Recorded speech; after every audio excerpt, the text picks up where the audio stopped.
Others will say you have no integrity and you're lying. I'm calling you on your integrity. How does that make you feel?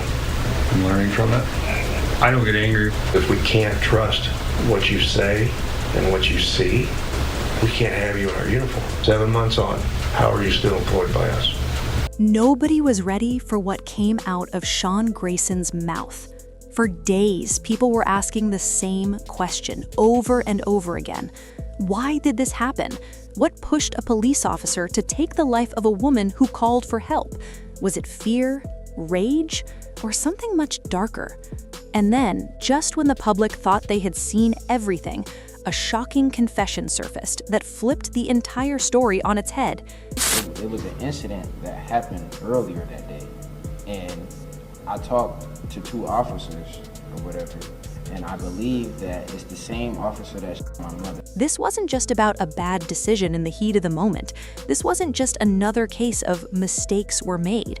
According to what's now being revealed, Sean Grayson himself admitted to a motive that has left Sonya Massey's family shattered and the public furious. And once you hear the full context, it becomes painfully clear that this tragedy didn't start the night Sonya died. It started long before the police lights ever showed up outside her home. First night I don't go to my mother's house, this happens. How?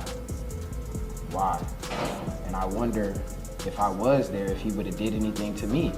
I don't know. Because here's the part nobody can ignore anymore. Sonya trusted the system, and the system failed her in the most brutal way possible.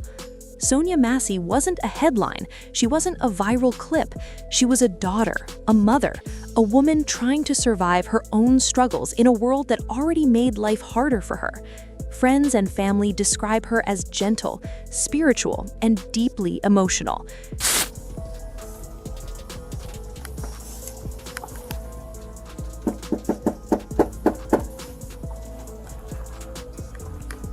Oh, that's not your black car in the driveway?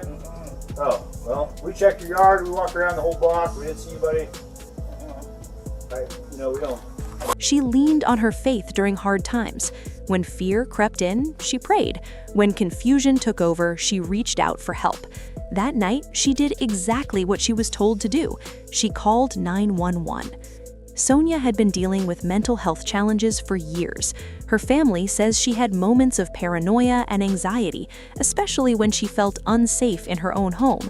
But she wasn't violent. She wasn't dangerous. She was scared. And like so many people are taught, she believed calling 911 would bring protection, not death.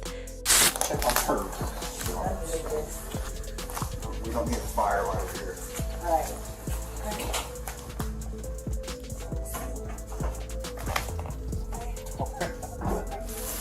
Hot? Away from your hot steaming water. Away from my hot steaming water? Yeah. Oh, I was rebuking you in the name of Jesus. Sean Grayson, on the other hand, had a past that was already raising eyebrows.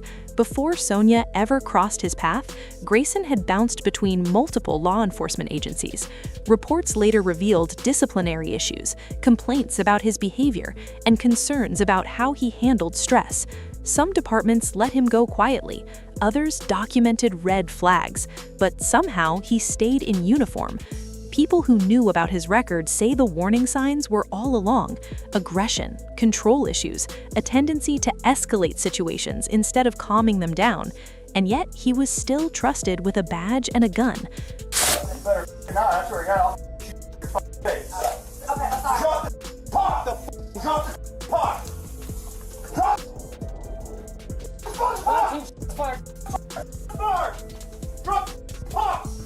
What nobody knew at first was that Grayson and Sonya may not have been complete strangers. According to statements that later came from Sonya's family, Grayson had allegedly encountered her before the night she was killed. That detail alone changed everything. Because if true, this wasn't a random call. This wasn't an officer walking into an unknown situation blind. This was someone who may have already formed an opinion about Sonya, about her mental health, her behavior, her vulnerability.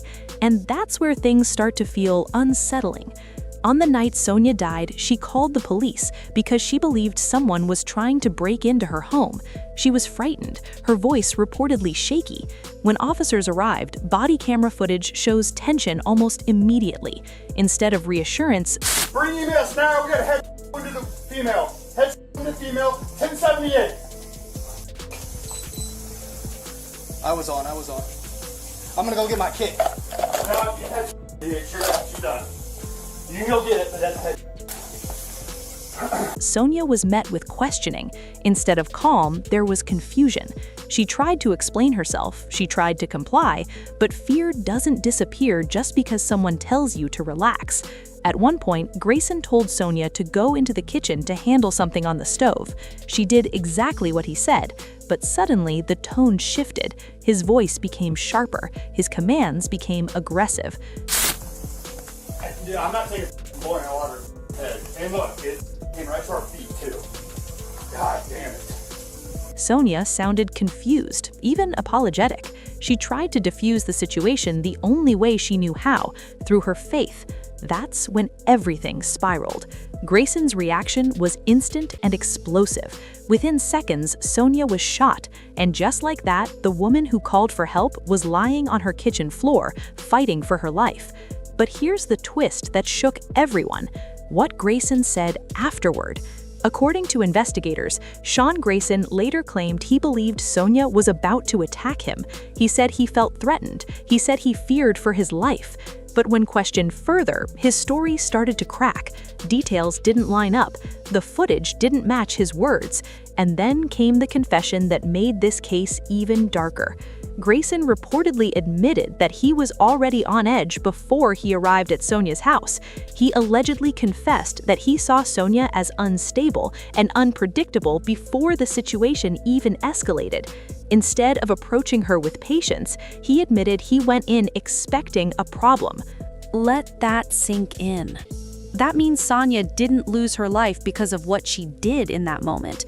She lost her life because of how she was perceived.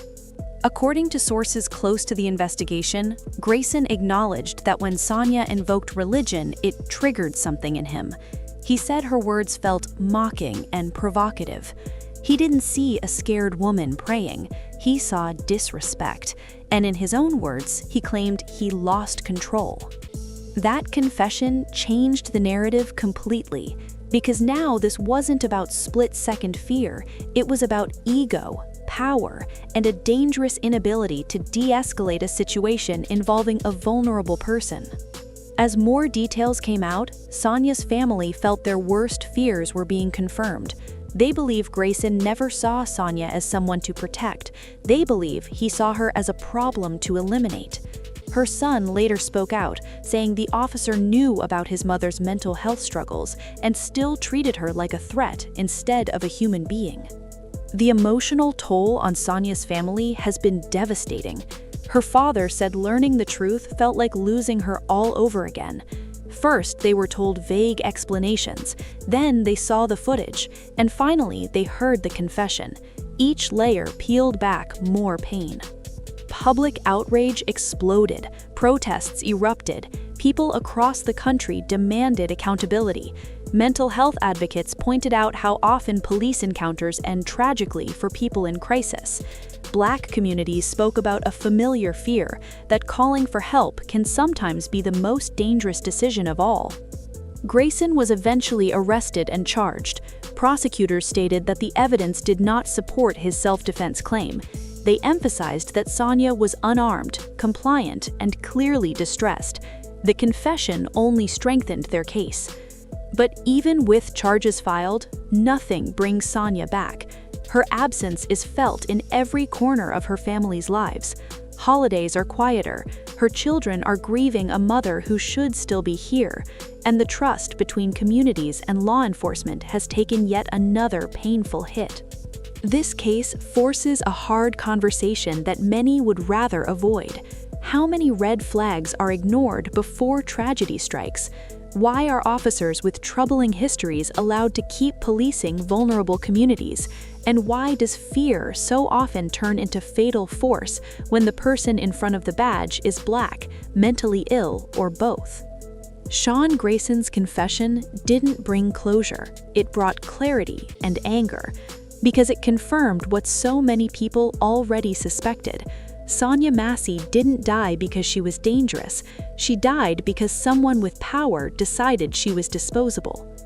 And as this case moves through the courts, one question remains louder than all the rest. If Sonya hadn't picked up the phone that night, would she still be alive? That question will haunt this story forever.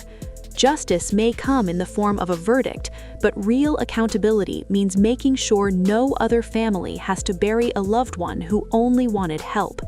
Sonya's name now stands for something bigger, a warning, a heartbreak, and a demand that can't be ignored. Because once you hear Sean Grayson's own words, there's no unhearing them, and there's no pretending this was just another tragic accident. It was a choice, and the consequences will echo for years to come.